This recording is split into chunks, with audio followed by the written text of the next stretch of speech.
All right, so we start off with this question of what is anthropology? Because perhaps more than any other established academic discipline, there is less general knowledge of what anthropology is. In the old days, sometimes I would go around and I'd have people write down what they think anthropology is before a class starts. Sometimes it was funny. People would be like ants or dinosaurs. But then the last time I did it, I went around the whole class and somebody said, I got nothing. And then everybody else said, I got nothing too. So it took away the fun. Anyway, everybody that took the quiz got the right answer about the humans part. But it is a little bit, I think, ironic that Lavender and Schultz here began their textbook in a fairly simple way, but it ends up being a little bit all over the place, a little bit confusing. Because they're trying to do a big overview of anthropology, a big overview of all the things we're going to be talking about during this semester, and a big overview of their whole textbook, and condense it down into this first chapter. So what I'm going to do in this class is concentrate on 5 main points of what I think anthropology is or should be, with a little bit of extra information here and there. And then you should know, of course, that we're going to be looking into these themes as the course progresses.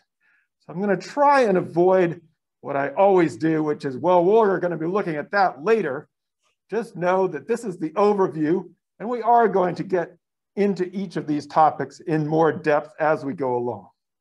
So hopefully that will all make sense. And like I said, a lot of the things, some of you were like, well, I want to learn more about medical anthropology. We get a tiny taste of it now, but really we don't revisit medical anthropology until almost the end of the semester, the last chapter in the text, because the first chapter is outlined like the rest of the textbook will be. So what is anthropology? And I also say here that this whole textbook it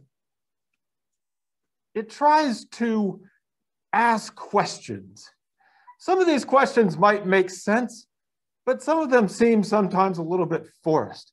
Sometimes I just want to know the answer, and they just ask a question that I never really had. Maybe that applies to what is anthropology. Levin and Schultz say that anthropology explores what it means to be human. So let's start with the word here, anthropology. Anthro is a root word. The root word of anthro means people or human beings, and ology is the science or the study of. So it literally is the science or the study of human beings or humanity. And on page 5, Lavin and Schultz say that it's a scholarly discipline that aims to describe in the broadest possible sense what it means to be human. Now, I've underlined the word means here because anthropology is not just about an outsider studying people as if they were under a microscope. So we're not going in and sort of and being undercover and observing people from a distance. We actually want to talk to people. We want to understand what being human, being alive, being a person means to the people themselves. We want to hear what other people have to say about being human. So it's a very engaged discipline. And what makes something sometimes anthropological, in a way, is that we pay a lot of attention to how people interpret or make meaning of the world. We're not simply interested, I mean, obviously we're interested in observing people, but we're interested in what people think about the world, their interpretations of it as well. As such, anthropology is going to be a comparative discipline. That is to say, it's taking in the whole scope of humanity. We don't want to leave anybody out. So we want to be able to compare cross-culturally or cross societies. And we also want to be able to compare societies across time or historically as well. So in terms of its comparative scope, anthropology tries to take as much as possible all of humanity into its scope, starting from fairly early days, as we'll see in the evolution, from the places where we might question whether the creatures, at what stage people become human people, but nevertheless, we're going back pretty far, at least to bipedalism or walking primates. Anthropology is also what Levenschultz call holistic.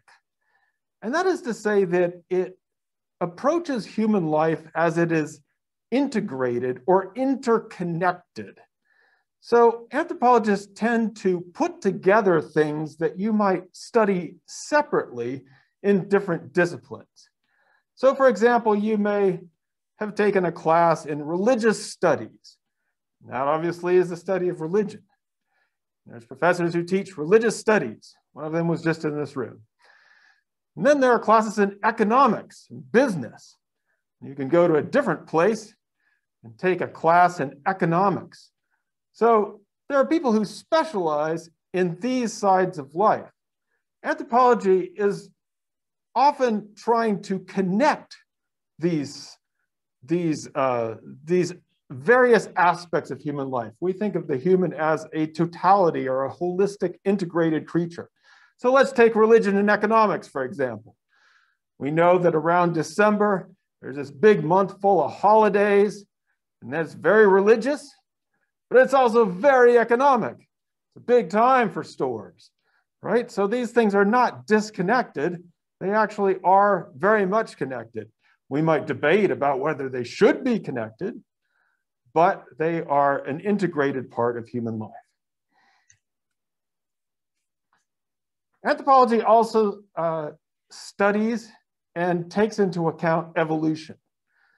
And Levin and Schultz here tell us something important, which is that evolution is both biological. We'll be talking about biological evolution, but we can also talk about social evolution, the evolution of society or the evolution of culture. And what evolution means is simply change over time. It simply means things are in process, that life is constantly in process, that life is constantly changing as we live our lives and as from one generation to the next. So when we say evolution, it's important to distinguish, as Levin and Schultz do, that biological evolution and social evolution are not the same thing. It's also important to know that evolution is simply change over time. It does not mean things are automatically getting better and better and better, either biologically, when we talk about biological evolution, or when we talk about social or cultural evolution. It simply means things are changing and they're going to be different. That's the way things are progressing. Life is a process. So this is a kind of basic overview of the huge scope of anthropology. In the words of anthropologist Tim Ingold, anthropology's subject is humanity unsliced. So sometimes we study humans in a sliced way. We like to slice them up when we study their politics, or we study their economics or their literature. But anthropology likes to take these things and consider them together, that all of these things contribute to our sense of human life. Since anthropology attempted and attempts to compare societies cross-culturally and across time, one of the things that kind of motivates anthropologists is this idea of how similar are humans to each other over history and in different societies. Are all people basically the same? Do we share these things that we might call human universals? Or should we talk more about human differences, or things that people are particular to a human group? So this has been a huge debate since probably one of the beginning things that anthropologists would want to know. how similar or different are people across the world. And when we try to compare them, will we find that the people are basically all the same, or are we going to emphasize how different they are? What happens is kind of interesting, is that when you think about all the things that we could say, all right, this is what all people do, and we know they're human because everybody has to eat, or everybody has been wearing clothes for 100,000 plus years, so there's clothing in every society. Or everybody has to communicate, so there's language, that's a human universal. Or humans are tool users, we use different tools. And we can add on to this list of things that we know everybody does, and you know you're in a society where there are other human beings when you see them eating and drinking and communicating. But the thing about it is that the things that are most universal are also the things that we notice first and the things that make us the most different. So Levin and Schultz here begin with a story of eating termites. And everybody needs to eat. That's a human universal. But not everybody eats termites. And so the things that we might think of as a delicacy are in other societies not even considered edible. They're not considered good to eat. They're not considered tasty. And so, yes. So when I read your comments, every so often I'll put your name up on the slide. Maybe someday I'll even call on you to explain, or maybe I'm just answering your question. For these days, we'll just say, you can look at this person's comment and think about this issue of the edibility of food and the tastiness of food. And there was a question here, are there other things, termites is a great example, but are there other things in other societies that would seem tasty or a delicacy to them, but we might find disgusting or repulsive? And of course, the answer is, of course there are, you bet. Some of you might even be able to name a few things that you've either tried or come from your own society and you might consider to be very awesome, but other people are like, how can you even eat that? That's not something to eat. For my own field work, I did field work in the Andes in Ecuador and in southwestern Colombia. There's a delicacy there, the roast guinea pig, or cuy. Oh, very tasty. Now, they're a lot bigger than those pets you might have had here. A lot tastier. But, you know, people kind of freak out.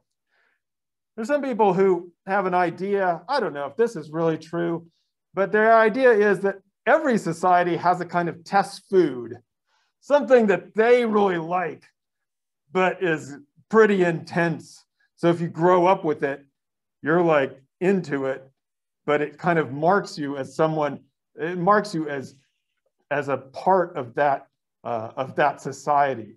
And you know, you might think of different kinds of things that are maybe really hot, really spicy, really smelly, you know, that are kind of, if you grow up with it, you might really like it, but it's kind of a test to see if somebody from the outside is even gonna appreciate that. So the best way to pass the test, of course, if you want to be a budding anthropologist, is do what Jesus said and eat what is set before you. And you can usually pass the cross-cultural test. But the point is that if you think about other things like language and clothing, these are things that we all have as human beings, but they're also things that we mark as the most different and we criticize people for and we get all upset about it. And this attitude is called, anthropological word here, it hasn't come up, I don't think yet in Levin and Schultz, but I'm going to introduce it here, is the idea of ethnocentrism. The idea of ethnocentrism is that your own way of doing things, the things that you eat, the people that you marry, the language that you use, the technology that you have, is the correct way of being human. It's the right way to do things. It's the natural way. It's the God-given way. It's the way we've always done it. And that other people are somehow wrong, misguided, bad. Maybe they're not even quite as human as we are. They're going to be eating those things. So there's probably a little bit of ethnocentrism in every society, right? I mean, you have to be a little bit ethnocentric just to kind of get by. You have to assume that your way of doing things is a good way to do things. You don't want to be questioning your beliefs every second of the day. But what we don't want to do is slip into the idea that our way of thinking is the only way to do things. That it's the only way that God made people, and that the rest of people are in big trouble because they're not doing things the way we're doing things. So this is what is called ethnocentrism, and it's what anthropologists have been fighting against for a while. In part because of a second point here, which is crucial to understanding what anthropologists were up to. Anthropology was born during a period of European and US colonialism. That is the domination. Actually, let me get the precise quote from Lavin and Schultz on page 8. It emerges as an academic discipline at a time when non-European peoples were coming under increasing political and economic domination by expanding European and European American capitalist societies. It's on page 8 of your textbook. And I put up a book here. This was a book that I read my first, or part of it I read in a history class during my first year of college. It was my introduction to anthropology. It's a book by Eric Wolf called Europe and the People Without History.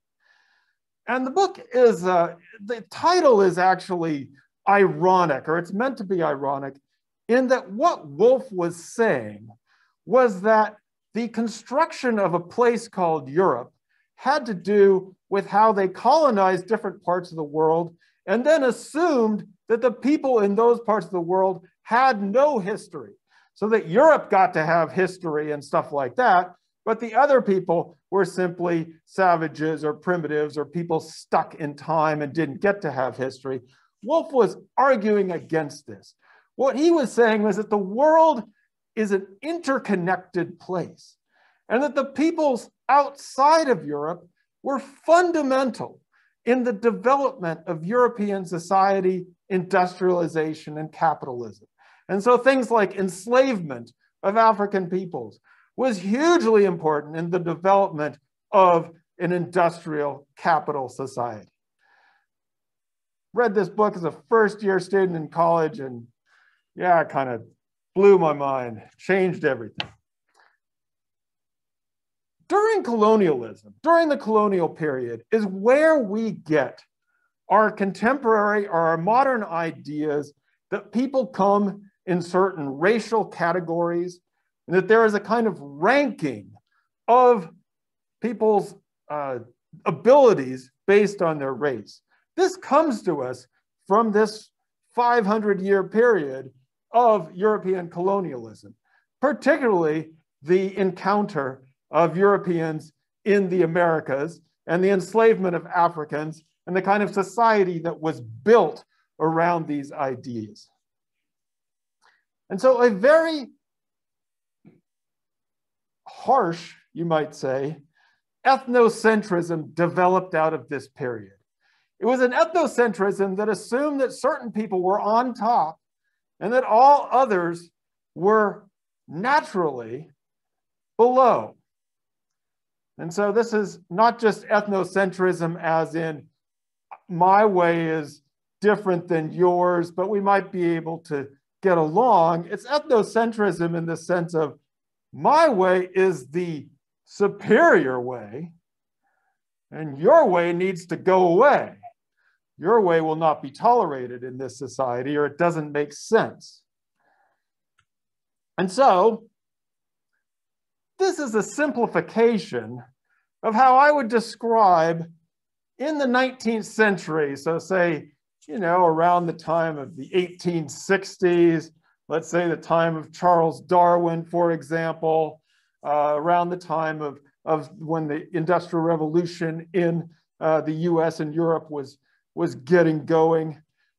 This is how people in these places, or at least some of the people at the top of society, felt it was a hierarchical ethnocentrism in which the US, the European, us, especially the elites or the top part of the society, considered themselves to be civilized or at the top, and that others outside of Europe and outside of the United States were somehow backward or primitive, and they needed to be brought along, or maybe they couldn't be brought along because they weren't capable of that. And so what happens is we have not only an ethnocentrism, we have an ethnocentrism that justifies the order that was established, because then people can feel like they should be. It's not just that they are superior, they should be superior because this is the way things are biologically ordained. So what happens here is that a lot of academic disciplines start growing up in this time, in the 19th century. Disciplines like sociology, economics, political science. And most of those disciplines are studying European and US societies. So if you're an economist in France, you study the French economy. If you're a sociologist in the UK, you'd study the sociology of your own society. And so in an interesting twist of things, anthropology gets assigned everybody else. I mean, there were some people who would do histories of different peoples, but anthropology became the discipline that was asked to study everybody outside of Europe and the United States. And the question on the people's minds at the time was, well, why are those people the way they are? Why are they like, why do they do those things? Why are they weird? And one of my biggest mentors in anthropology, sadly deceased, but is Michel Rolph Trouillot, Haitian anthropologist who worked in the Caribbean, but also taught in, here is a picture of him in Baltimore, where Johns Hopkins, where I went to grad school. He had a famous essay called Anthropology and the Savage Slot. And what he was trying to say here is that what anthropology started to study was this whole configuration of peoples which were lumped into or stereotyped as being savages or primitive or backward. And that's what anthropology got assigned to do.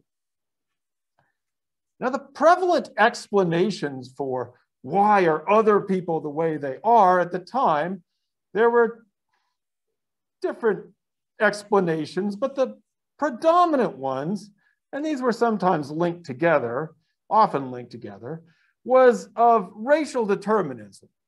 That is to say, people were the way they were because of their biology, because of their race, because of their genetics. So if you wanted to know why people spoke a different language that sounded funny, then you'd measure their tongue and you'd measure their larynx. And if you wanted to know why they had certain abilities, you'd measure their bodies and all that kind of stuff. That people's abilities were determined by their race.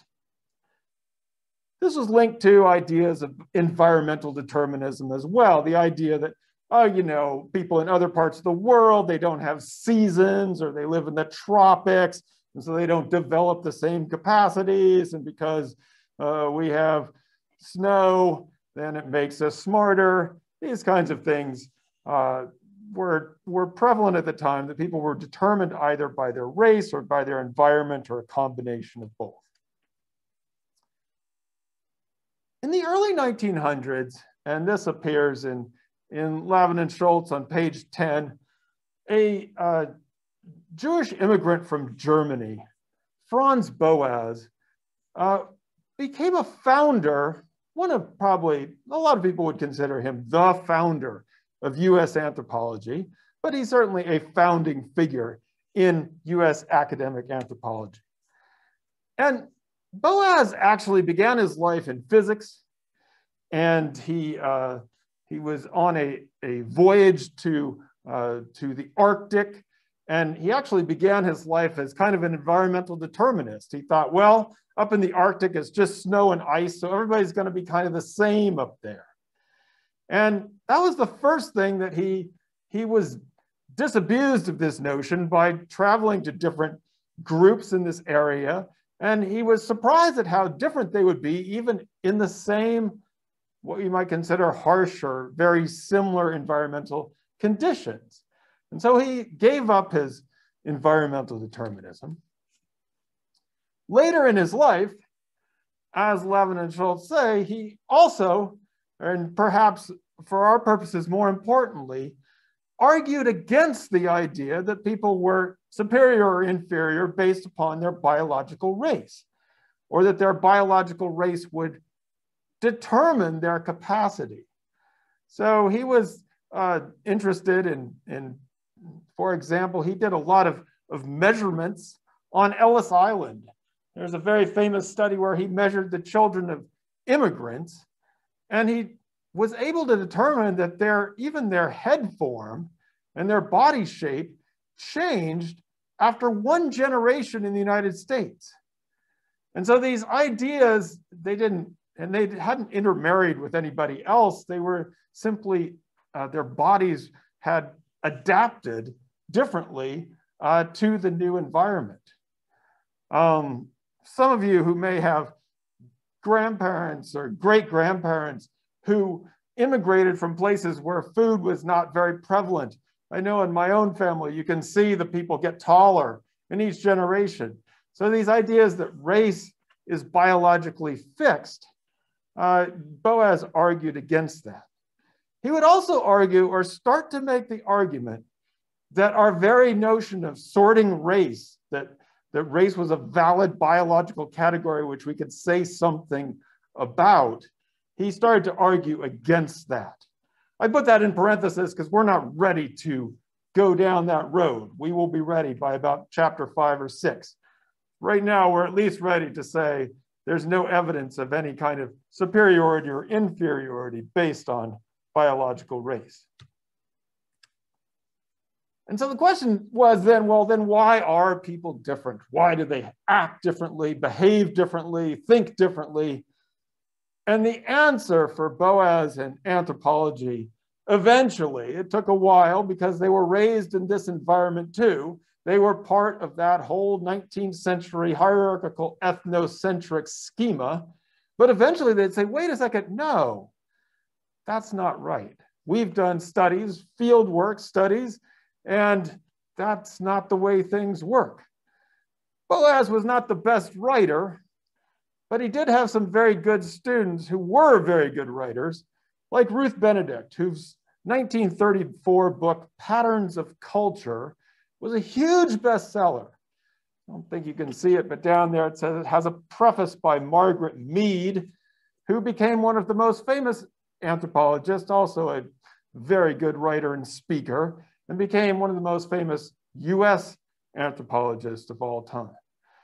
But Benedict and Mead and others introduce a way of thinking about humans which was different, extremely different than the way people had thought about it before. And so it's impossible to understand how radical, how different this was for people if you don't understand what was coming from before then. So what they were saying is that culture, our learned behavior, as we'll put that up there, is what accounts, is the main ingredient for what accounts for human differences. So, two very important points of the culture concept. The first is simply that human behavior does have patterns. It's not just willy-nilly, it's not just random. We have to interact and be social creatures. There we are, patterns of culture. But crucially, we learn those patterns. Now, we don't always learn them in school. Most people don't go to very much school, really, but we seep it up. We learn them in society from our parents and from our peers.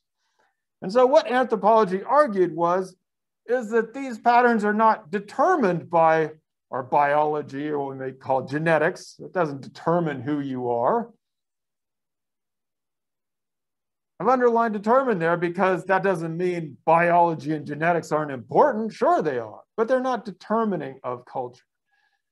Also not determined by the physical environment. You can go to different places that have very similar climates and then be surprised at how different people are from a similar climate and geography just across the way. And so it's not determined by the physical environment. Of course, that's still important. So we don't want to lose sight of geography and climate. Those things are important, but they don't determine how people are going to think and behave. And so, as Levin and Schultz say, in a crucial quote here from one of you in the comments, the human animal depends upon learning in order to survive. We're born with very few instincts. I mean, maybe some instincts here and there. Mostly we're born helpless and had to be carried around by our parents or whoever is going to be carrying us around. We're helpless for a long time, perhaps longer than any other creature. We can't walk, can't do anything. It takes us a long time to learn how to talk, get by. And so all during that time, we need to learn our specific cultural skills and our specific language. Culture is what enables us to become human, to survive as humans and to survive as part of a human group. There's no other creature who depends as much upon learning for survival as humans. What this enables anthropology to do, people like Boas, Benedict, and Mead, is then to fight against that hierarchical ethnocentrism that structured the world at its time, and in some degree still does today.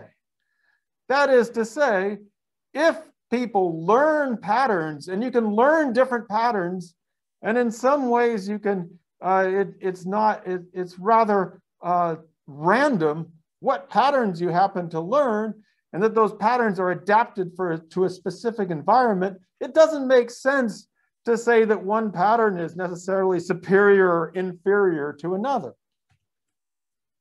And so contemporary anthropology, and one of you wanted to know, well, what is contemporary anthropology?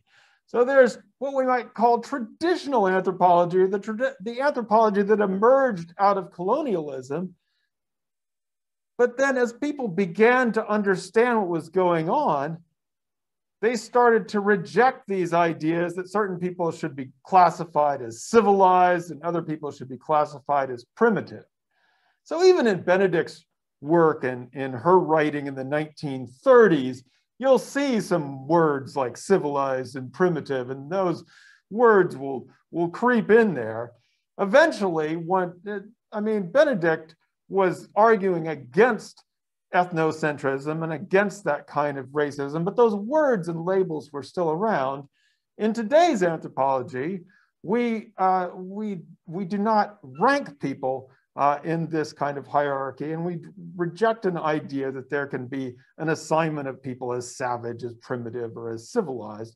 That's an artifact of an old-fashioned way of thinking that doesn't equate with what we have found over the years. What are we up to? Point number 4. So let's see. Point number 1, anthropology studies the meaning of human life. 2 was how it was born during colonialism. And 3, how we talked about culture as an explanation. As Boas and others developed academic anthropology in North America, the US, Canada, basically, in these areas, it became what is known as a 4 fields discipline. And Levin and Schultz go through each of these fields, and they're the fields that we'll be going through over the course of this class. In the UK and in France and in different parts of the world, anthropology doesn't necessarily have the same configuration. But in the US and in Canada and most of North America, anthropology styles itself on being a four-fields discipline. So the first field that they talk about and we'll be talking about is biological anthropology, what was once called physical anthropology. That's kind of an outmoded word as well. So we usually call it biological anthropology. This encompasses human evolution. It encompasses primatology, and it also encompasses the sort of biological aspects of human beings.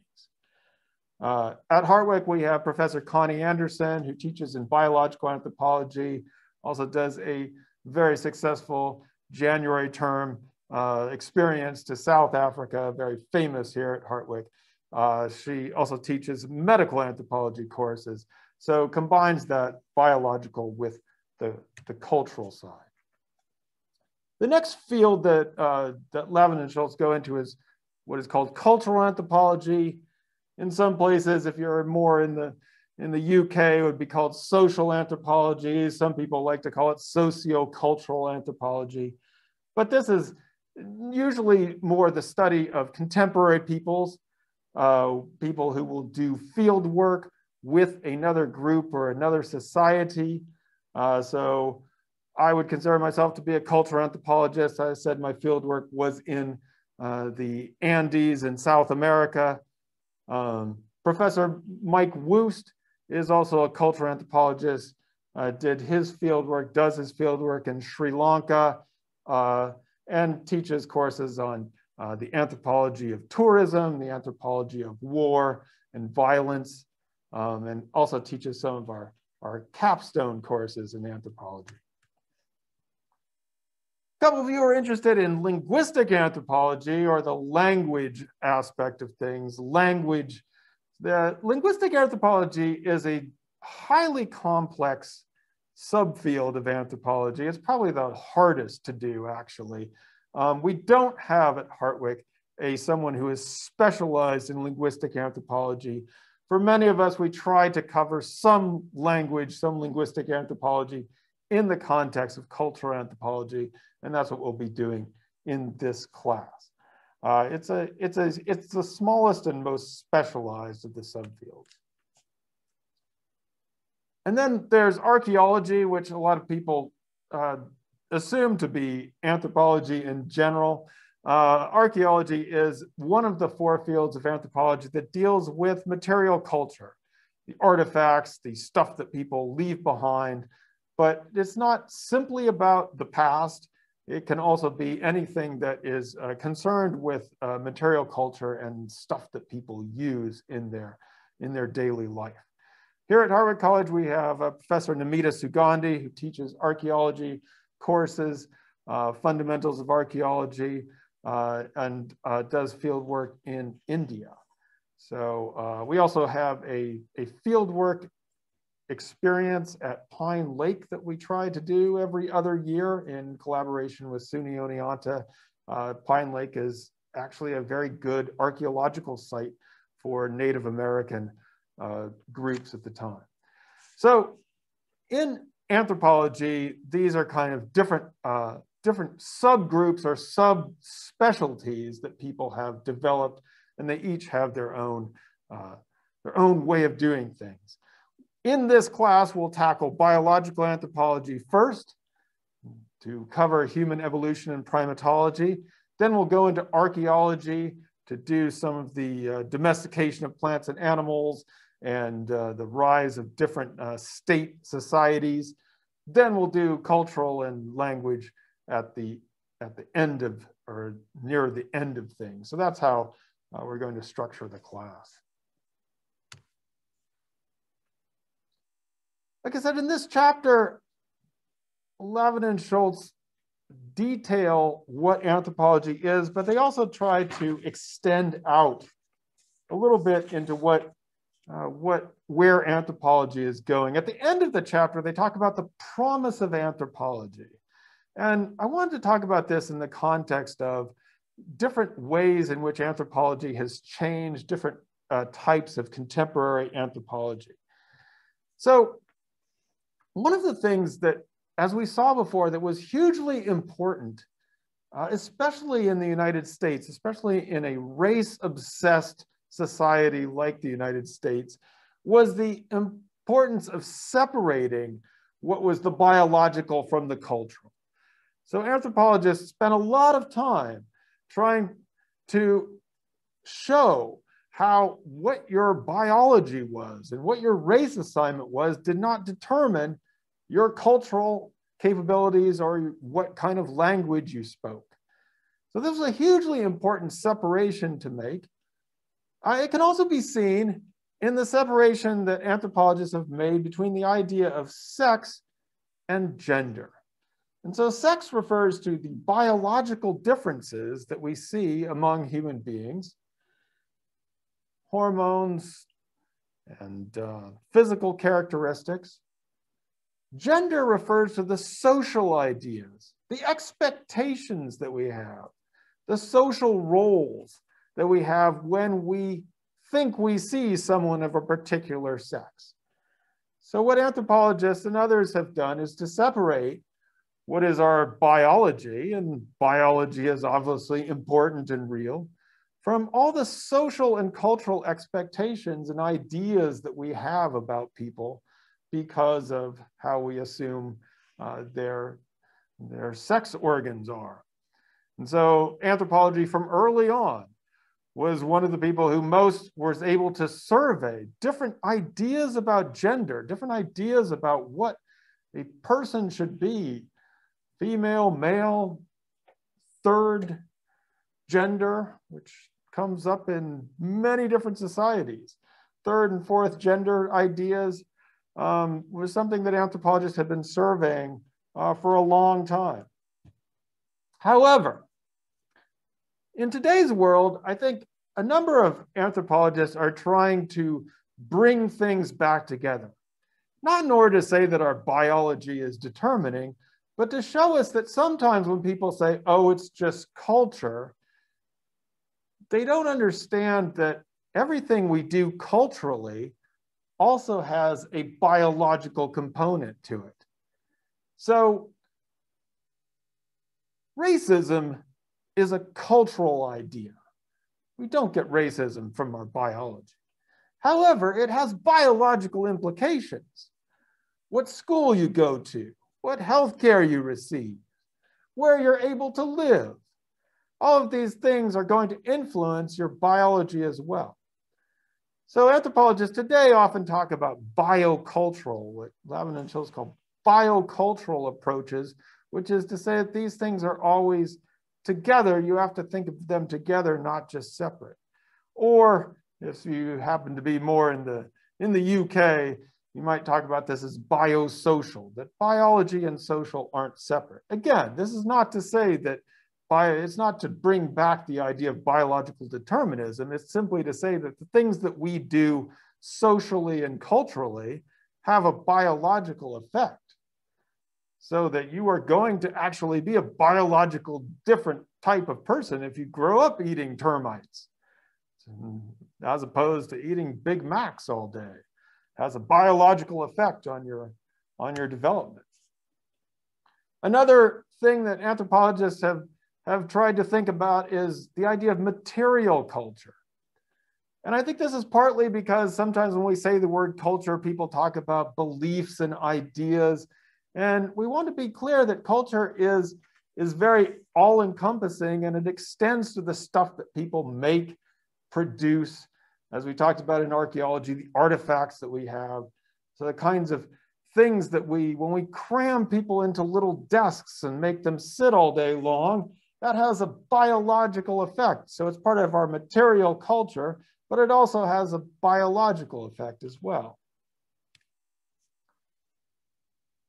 At the latter part of the chapter, Lavin and Schultz go into some things that we'll see again at the very end of the course, the idea of applied anthropology, or how anthropology can be used outside of the academy, and the idea of medical anthropology.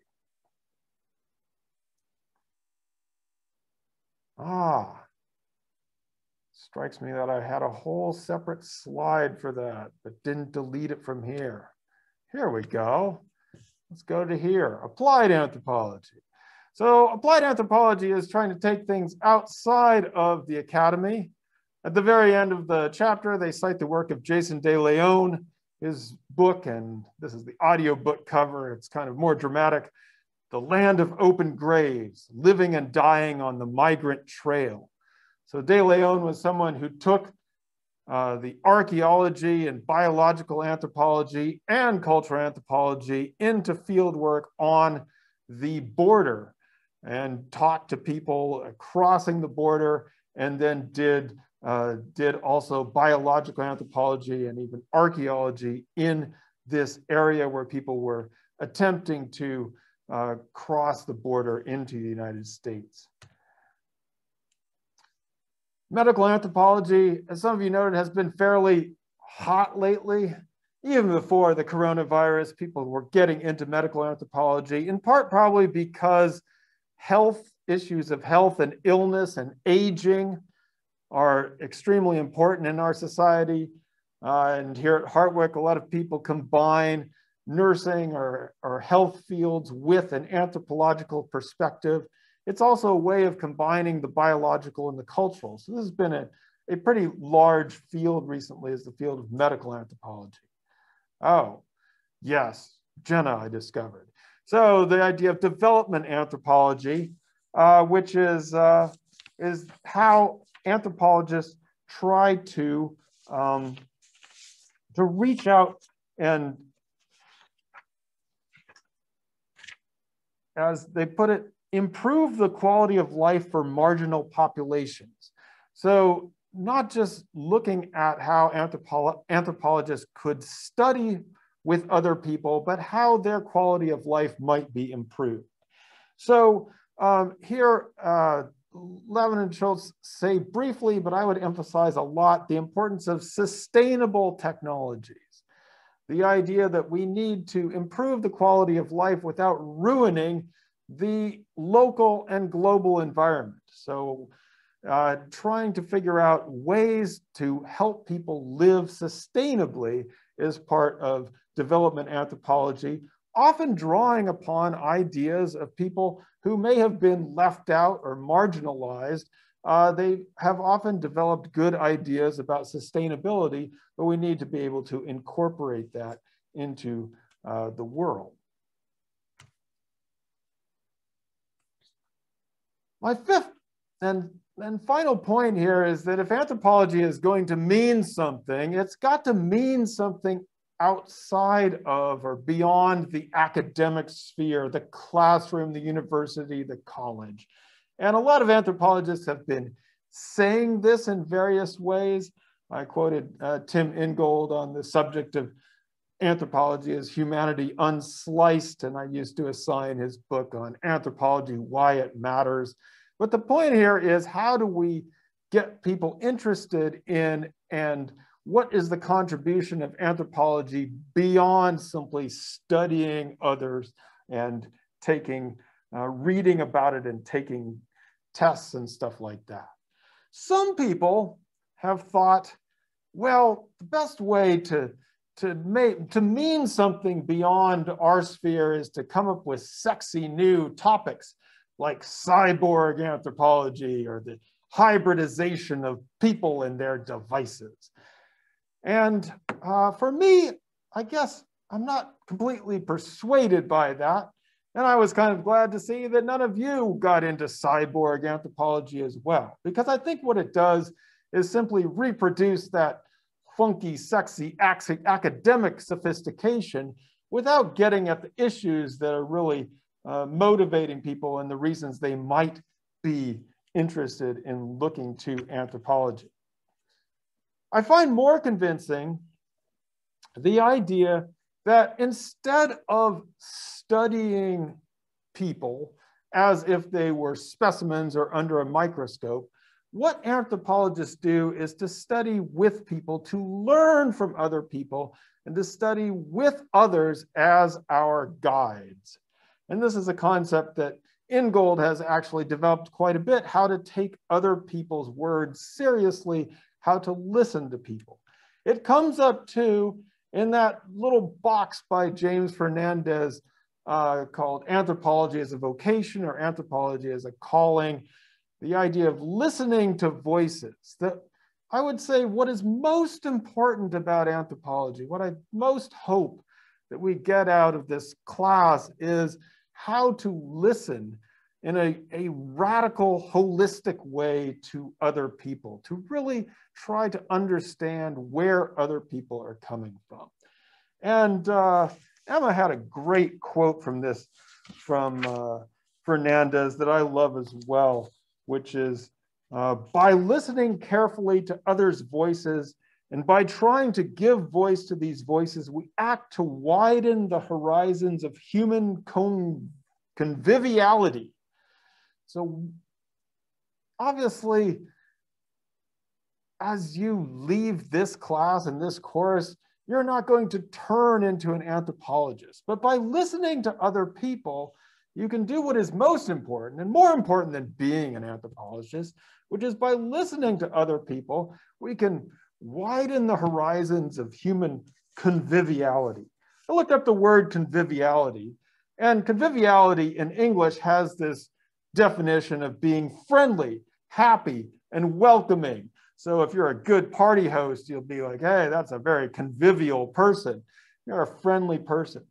But if you go back probably to the Latin, or those of you who are Hispanohablantes, who speak some Spanish, the root word of conviviality is actually convivir, which literally means living together. So being able to live together with other people, which is more important than ever, I think. We want to be friendly and welcoming and happy, but really we just need to be able to live together. That's what's probably most important here. And I think Fernandez probably was onto that. He did a lot of his own studies in Spain, and so maybe he was thinking about this deeper root of living together and not simply, obviously we want to be friendly, happy, and welcoming, but sometimes you just need to be able to live together and get along. Questions?